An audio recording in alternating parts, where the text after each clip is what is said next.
আসসালামু আলাইকুম। সবাই কেমন আছেন? আশা করি ভালো আছেন। আজকে আপনাদের কাছে নিয়ে এসেছি ডিম ভুনা। খুব সহজে ডিম ভুনা রেসিপি। যদি ভালো লাগে একটু লাইক বা শেয়ার করে রাখিন। এখন আমি তেলটা গরম করে নিয়েছি, তার ভিতরে একটু লবণ দিয়ে দিচ্ছি যাতে ডিমটা কড়াইতে না ভাজে। এখন ডিমটা দিয়ে দিলাম তেলে। ডিমটা আমি ভালো করে ভেজে নিব, একটু বাদামি কালার করে নিব।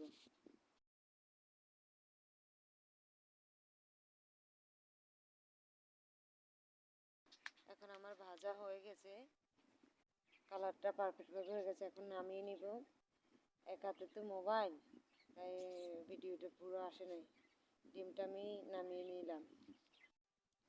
এখন সেই তেলেই আমি পরিমাণ মতন পেঁয়াজ দিয়ে দিব। পেঁয়াজটা দিয়ে দিয়েছি। এখন আমি পেঁয়াজটা ভেজে নিব বাদামি কালার।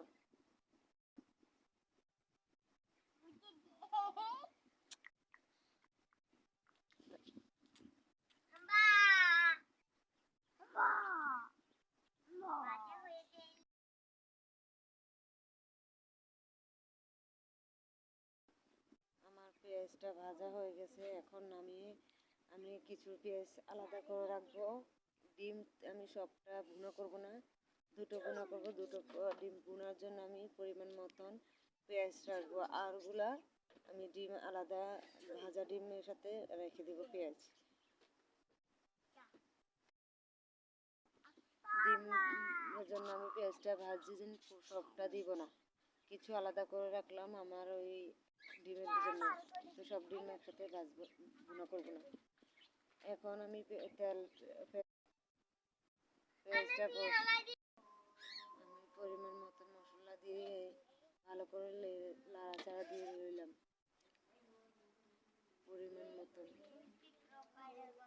মরিচ দিলাম, লবণ পরিমাণ মতন দিয়ে এখন ভালো করে মশলাটা নাড়াচাড়া দিয়ে মিশিয়ে নিলাম। মিশিয়ে এখন ভালোভাবে কষাবো মশলাটা।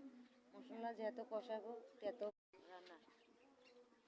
যতক্ষণ আমার মশলা কষানি হয়ে গেছে, তেল উঠে গেছে, এখন আমি পরিমাণ মতন সব কিছু দিয়েছি, কষানো হয়ে গেছে।